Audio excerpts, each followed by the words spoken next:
Halo, selamat datang di Panda Podcast, podcast pramuka pertama Indonesia yang akan mengulas isu-isu terkini masyarakat dari sudut pandang pramuka. Masih bersama saya, Teres Mapriana, dari Pandu Medianet. Episode kali ini akan saya dedikasikan untuk kakak-kakak yang sekarang ini sudah tidak ikut kegiatan pramuka, alias sudah non-aktif karena sudah lulus dari pendidikan formal. Baik itu dari pendidikan sekolahnya ataupun dari kuliahnya, sudah lulus di wisuda.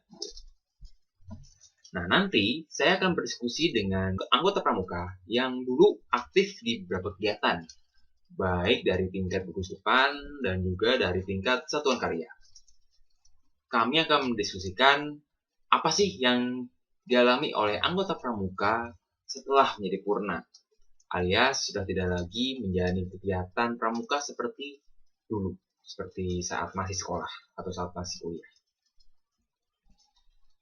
Tapi bagi kalian yang masih menjadi anggota pramuka, yang sedang mendengarkan atau menonton podcast ini, kalian boleh kok mendengarkan diskusi kami sampai selesai.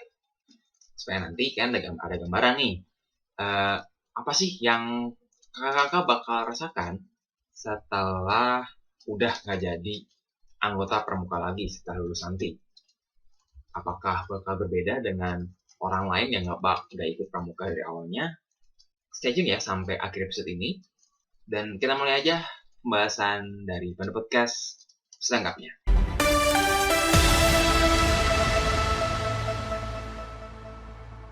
Oke, sekarang saya akan tersambung dengan narasumber saya dalam podcast kali ini, yaitu Kak Haris.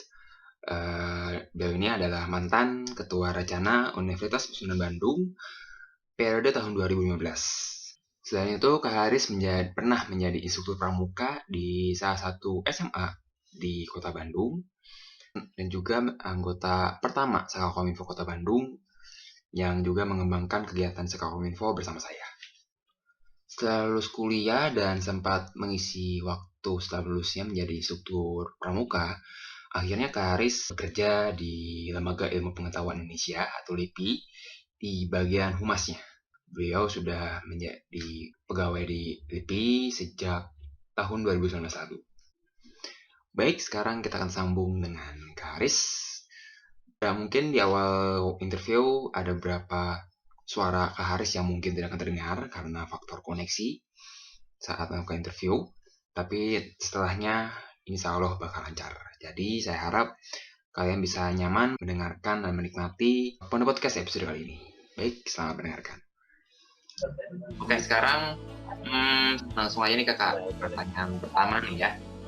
Pengen tahu nih Kak, dulu apa aja sih yang kegiatan yang Kakak lakukan selama di pramuka, dari tingkat gusupan sampai satuan karya gitu, yang intinya ya yang Kakak paling ingat kegiatan-kegiatannya apa aja di pramuka? Sebelumnya mungkin ya di kegiatan pramuka itu kan kakak aktifnya dari siaga ya sampai ke Pandega gitu. Nah, beberapa hal yang sangat berkesan kalau misalnya di beberapa belakang itu adalah dia penggalang penegak ya. Kan itu kegiatan yang memang sangat membentuk jadi pada sekarang mungkin itu menjadi salah satu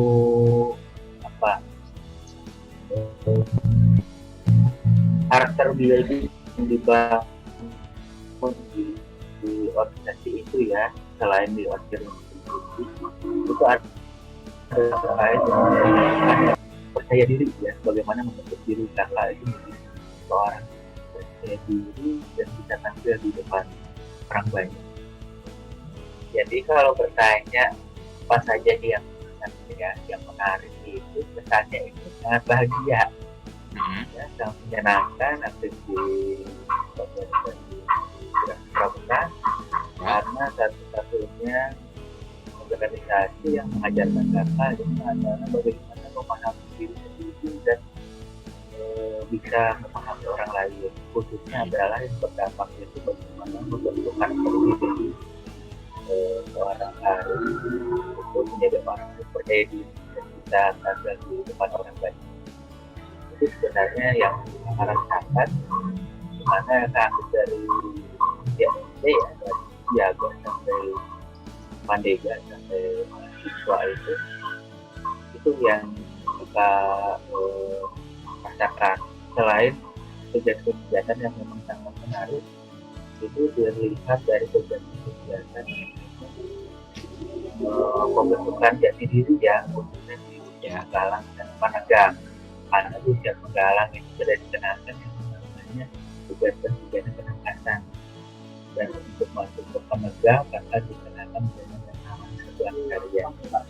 Nah, satuan karya ini selain satuan karya komunikasi informatika yang kakak bangun bersama dengan teman-teman Dewan Kerja Cabang waktu itu di 2012, kakak pun aktif di kegiatan lain selain itu yaitu di depan. Nah, kegiatan kakak ini yang sangat berdampak, yang menentukan profesi kakak sekarang. Karena kenapa kakak ngambil kehumasan ya, karena kakak pertamanya aktif di satuan karya ini. Karena Kominfo ini sampai sekarang berfungsi sebagai seorang pemerintah, tidak lepas dari ilmu yang akan dapat dari pimpinan kakak selama berfungsi di bawah satuan karya dan Kominfo ini. Kakak dilatih dan diajarkan bagaimana menulis ya, khususnya membuat berita, terus fotografi, lalu bagaimana tampil orang ya, jadi orang MC begitu. Itu yang diajarkan sampai sekarang, itu masih kakak lakukan. Itu ilmu yang sangat bermanfaat di satuan karya sampai pelatihan-pelatihan yang kakak ikuti, sehingga itu menjadi portofolio kakak ketika kakak masuk dunia kerja. Karena ketika masih kuliah itu yang kakak pilih, karena kakak sudah punya satuan karya kemasan ya, waktu itu kan ada jurnalis juga, ada protokoler, ada kemasan dan ada di kemasannya dan untuk itu, dan sampai sekarang itu bisa bermanfaat dan itu sangat luar biasa. Jadi akan sangat berterima kasih kepada bangsa yang sudah betul karakter kakak sudah membangun yang kakak bahwa memang kakak sudah ditakdirkan mungkin ya jadi seorang perubahan lewat gerakan pramuka. Oke, sekarang tadi kan pengalaman kakak selama di pramuka nih. Sekarang kita kesampingkan dulu deh pengalaman kakak tadi pramuka. Sekarang saya pengen tahu nih, apa sekarang yang kakak lakukan, yang kakak kerjakan yang berkaitan sama profesi kakak saat ini gitu, secara lebih detail lah. Untuk profesi yang kakak lakukan ya sebagai orang birokrasi, sebagai seorang pegawai negeri sipil, salah satunya adalah pelayanan masyarakat. Kemudian kegiatan dari pelayanan yang diberikan itu adalah sebagai pejabat pengelola data dan informasi ya, atau bisa disebut dengan PPID, bisa disebutkan sebagai pengelola data dan informasi dan dokumentasi di lembaga negara. Jadi tugas kakak adalah bagi juru bicara lembaga mana kakak menerima informasi lalu menjelaskan kepada masyarakat serta mendokumentasikan berbagai hal berkaitan dengan keterbukaan. Orang pejabat PPID itu adalah bagaimana memastikan masyarakat bisa mengakses layanan informasi, berbagai informasi yang dapat dari pemerintah atau badan publik, sehingga informasi itu mudah diterima dan mudah didapatkan. Seperti itu ya kita kerjakan.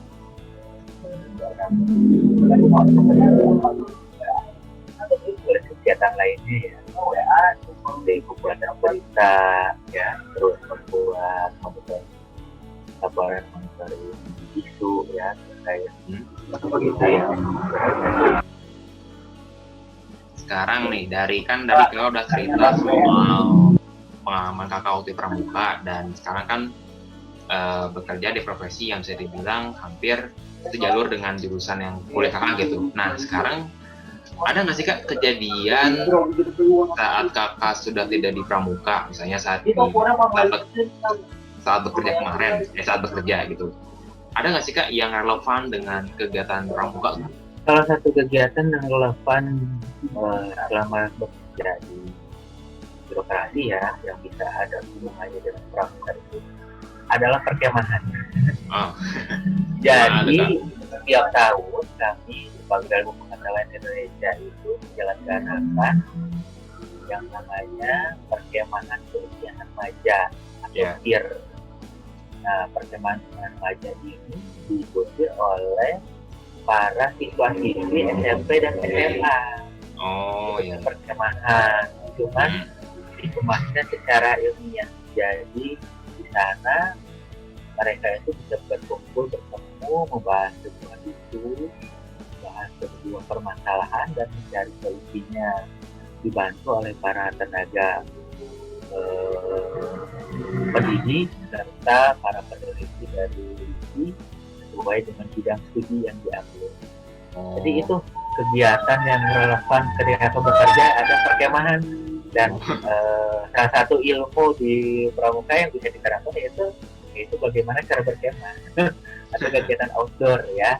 Dan itu kan ada kegiatan seperti wet gym juga.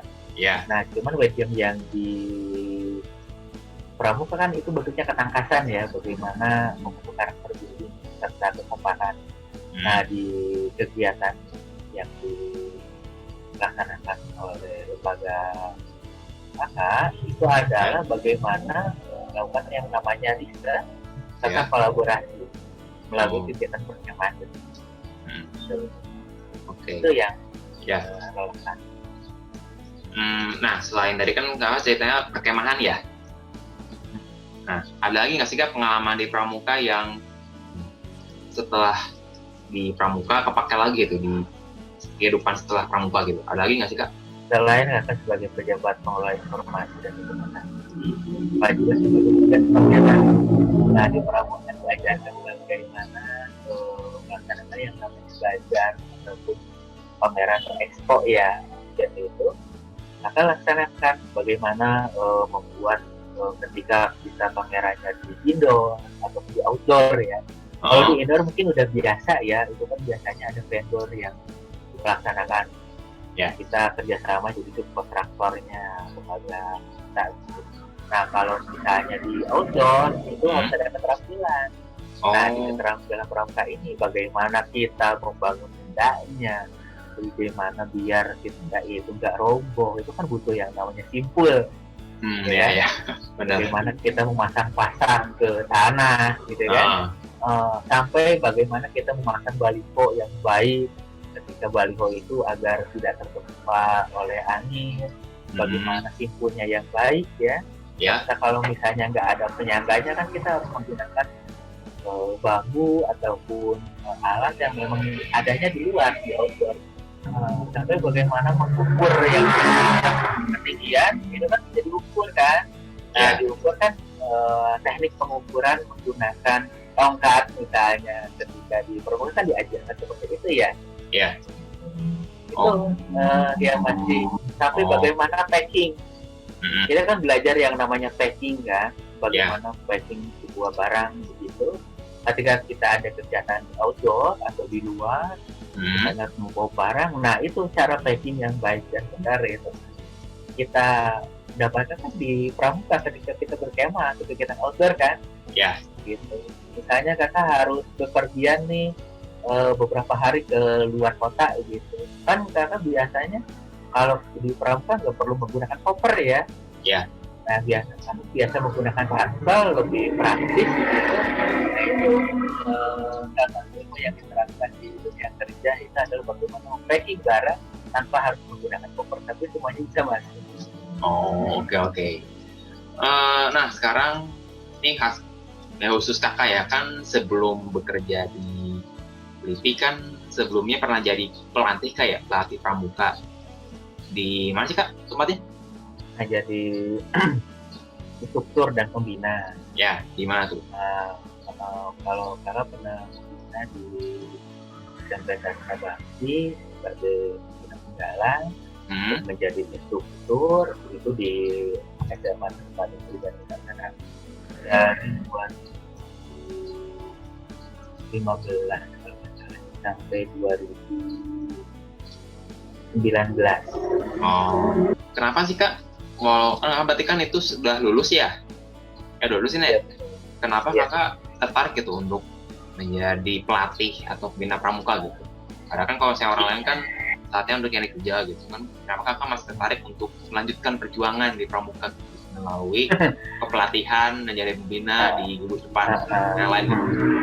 Sebenarnya sih bukan hanya melanjutkan mahasiswa perjuangan, tapi karena memang salah satu tanggung jawab ya kita sebagai anggota pramuka kita yang sudah memasuki kepembinaan ataupun yang sudah mengikuti kepembinaan, kita memang sudah punya kualifikasi khusus mahir dasar. Itu salah satunya adalah kita harus memiliki binaan. Ya. Nah, selain keharusan sebagai kewajiban seorang pembina, itu adalah sebagai salah satu tanggung jawab kita sebagai seorang anggota dewasa ataupun sebagai seorang anggota yang lebih tua, bagaimana memberikan contoh yang baik kepada anak didik kita sebagai peserta didik, bahwa kita punya tanggung jawab besar bagaimana ikut serta mencerdaskan kehidupan bangsa lewat salah satu kegiatan ya yang produktif dan mendidik, salah satunya di kegiatan pramuka itu. Jadi tidak hanya sekedar itu salah satu hobi ataupun kemauan atau apa ya yang kita sukai ya itu menjadi salah satunya alasan bagaimana kakak bisa menjadi seorang pembina. Itu yang kakak sukai sebenarnya. Sampai sekarang pun memang masih ketika di Jakarta mungkin karena memang kondisi pandemi ya jadi sekolahnya gitu. Walaupun di lingkungan kakak masih mencoba untuk mengabdikan diri, biasanya kan di akhir pekan ya kegiatannya. Oke, nah berarti bisa dibilang tanggung jawab juga kayak sebagai pelatih yang sudah lama juga ya, nggak usah ya, sebelum lulus pun sudah ya? Iya, mungkin bahasanya bukan pelatih ya, tapi pembina untuk pelatih dia udah itu kepelatihan. Oke. Nah, setelah kakak menjadi purna lah ya, purna pramuka gitu, apakah kakak sekarang ngelihat pramuka ada nggak sih sudut pandang baru gitu dalam melihat pramuka gitu? Misalnya setelah lulus, ya pramuka tuh, misalnya dulu saya mengalami seperti ini, sekarang saat saya sudah tidak lagi di pramuka, misalnya sudut pandangnya berubah. Mungkin yang berubah itu sebenarnya cara belajar ya. Iya.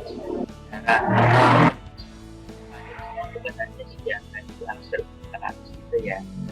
Karena sekarang lewat teknologi lebih banyak yang namanya kegiatan virtual. Kalau misalnya kita main ke kebun raya Bogor misalnya, sebenarnya di sana kan sering diadakan yang namanya kegiatan wedding ya.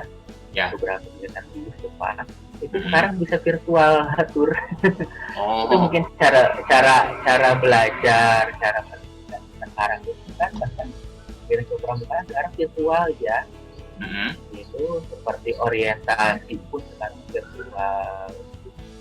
Untuk perubahan mungkin nggak ada bedanya ya kegiatan terhadap kegiatan.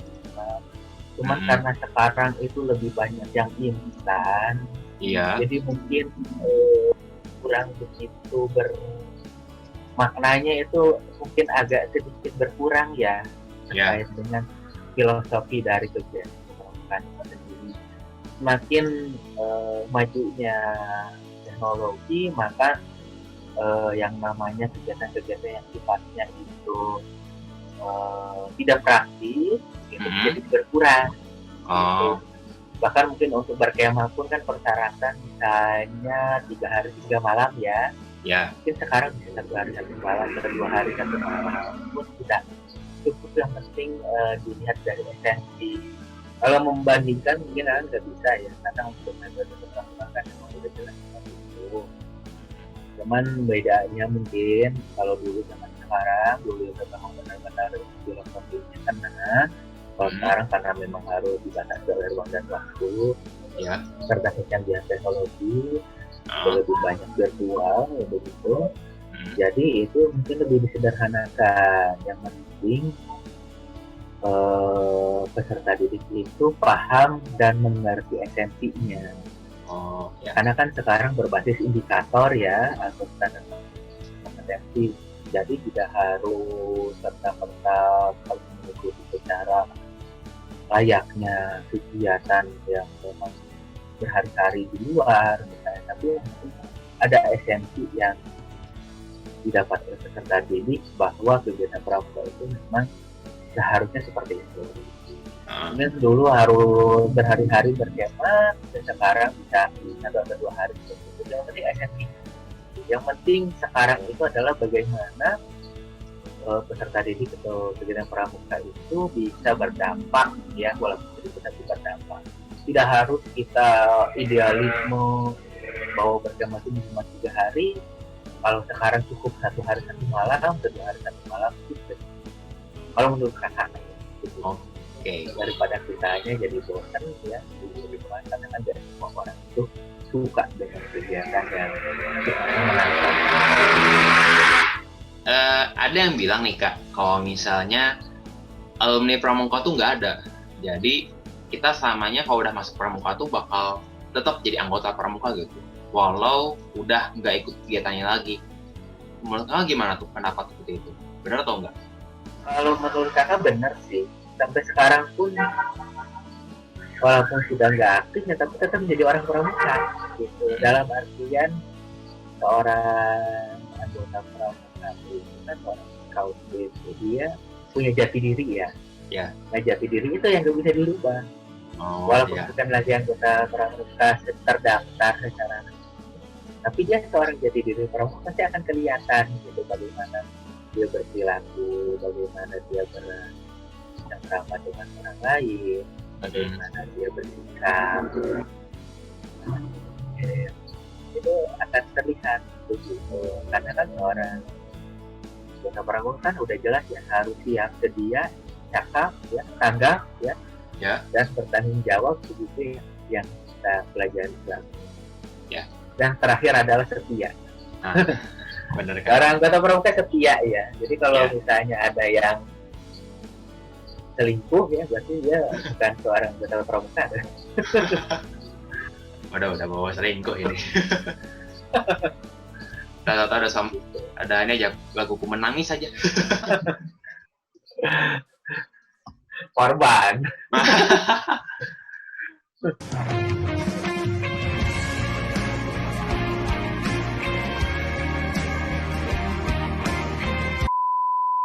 Kalau misalnya kakak bisa kembali lagi ke masa lalu nih, ada nggak sih kak hal di pramuka yang pengen kakak perbaiki atau misalnya kakak pengen kembangin gitu di minggu depan atau di Saka? Yang pengen kakak, kalau kakak kembali ke belakang walaupun nggak mungkin ya, mungkin yang ingin kakak itu adalah terkait dengan manajerial ya, manajemen pramuka. Kenapa tuh kak? Karena di pramuka itu sangat kompleks, sangat birokrasional ya,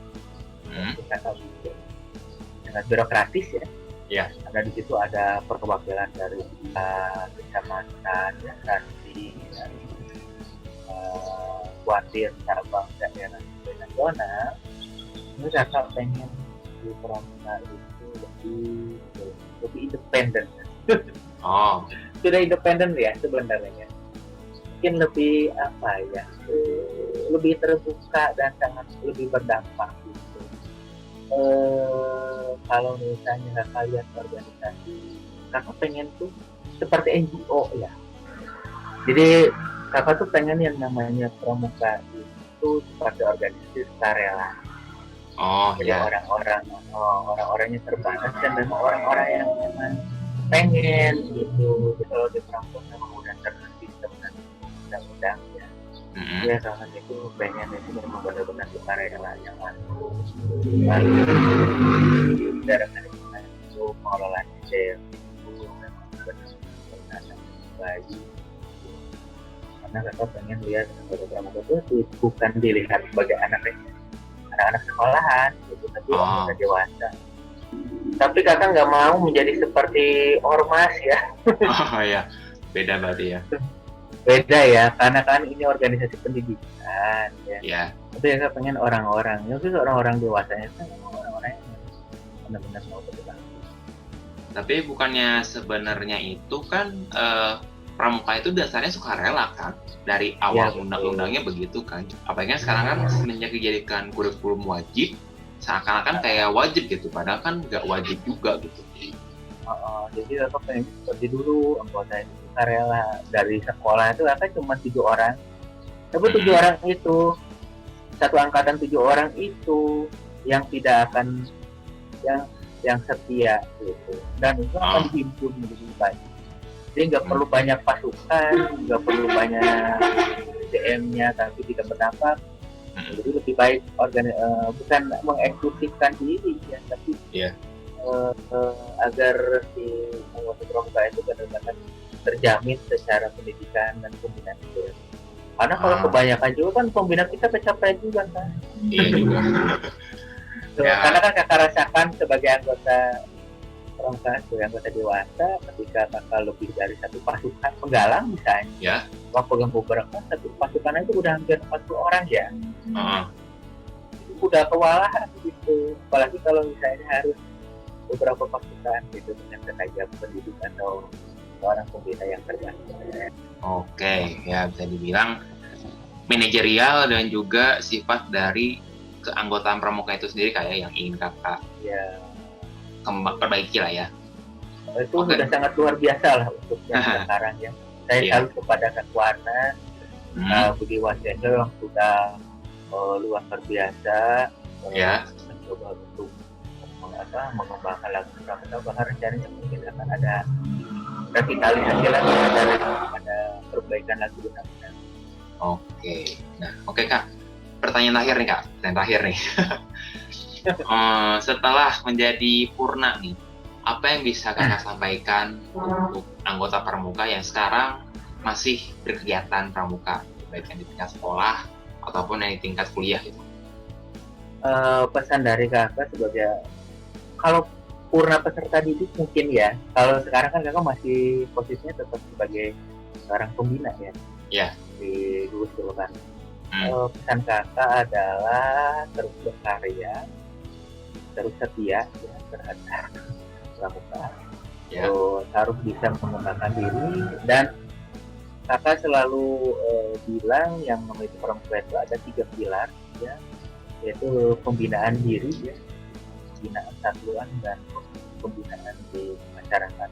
Kalau di perguruan tinggi ada yang namanya Tridharma perguruan tinggi, kalau di pramuka ada Tridharma. Bagaimana kita membina diri kita sendiri, yaitu melalui pelatihan, melalui pengembangan SDM ya, sebagai manusia, melalui pengembangan skill ya, lalu bina satuan, bagaimana kita membina satuan ke bawahnya ya, dan bina masyarakat, bagaimana kita bisa membina masyarakat, bagaimana memberikan ilmu yang kita dapatkan, kemampuan apapun yang kita punya berdampak terhadap masyarakat. Itu pesan dari kakak Purna dari masyarakat yang ini sekarang tidak terlibat langsung dalam pramuka, tapi akan jalur pembinaan. Oke, mungkin itu aja sih yang ingin saya tanyakan. Makasih Kak Haris atas waktunya, makasih banget nih ya. Aduh. Terima kasih, sama-sama Kak Dedi. Ya, semoga sukses. Amin. Oke, ya semoga kita bisa bertemu lagi Kak ya. Walaupun nanti udah bukan di ranah Saka lagi Kak ya. Iya, betul. Oke, makasih Kak Haris. Tetap berjuang Salam pramuka. Salam pramuka. Terima kasih Kak Aris atas kontribusinya dalam podcast kali ini.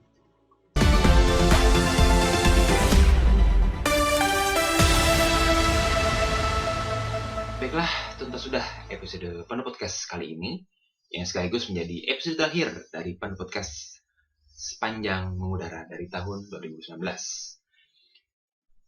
Atas nama Sekolah Kota Bandung, saya dari Sumapriana, pamit undur diri dari ruang dengar kakak semua. Mohon maaf bila selama saya menjadi host dalam Panu Podcast ini, saya membuat beberapa kesalahan yang mungkin tidak enak di hati kakak semua. Dan Panu Podcast ini sekaligus menjadi akhir dari masa bakti saya sepanjang 7 tahun dalam mengembangkan kegiatan di Sakakominfo Kota Bandung sejak tahun 2013. Banyak pengalaman berkesan yang mungkin jarang saya dapatkan sepanjang mengikuti kegiatan pramuka di luar sekolah ataupun di luar kampus. Mohon maaf bila sepanjang saya mengembangkan kegiatan di Sakakominfo Kota Bandung, banyak kesalahan atau mungkin hal-hal yang tidak mengenakan di hati kakak semua. Karena bagaimanapun, saya adalah manusia yang tak luput dari kesalahan. Bagi kakak yang ingin menghubungi kami Sakakominfo Kota Bandung, kakak bisa menghubungi pembina kami, Kak Imas, melalui kontak yang akan kami berikan di Instagram kami di @sakakominfo.bdg. Tetaplah mandu, karena kita adalah Panu Negeri dengan teknologi, Panu Bumi dengan informasi, dan Panu Diri dengan komunikasi. Saya dari Sumapriana, pamit undur diri dari Panu Podcast dan Sekolah Kota Bandung. Sampai jumpa dengan kesempatan, dan salam pramuka.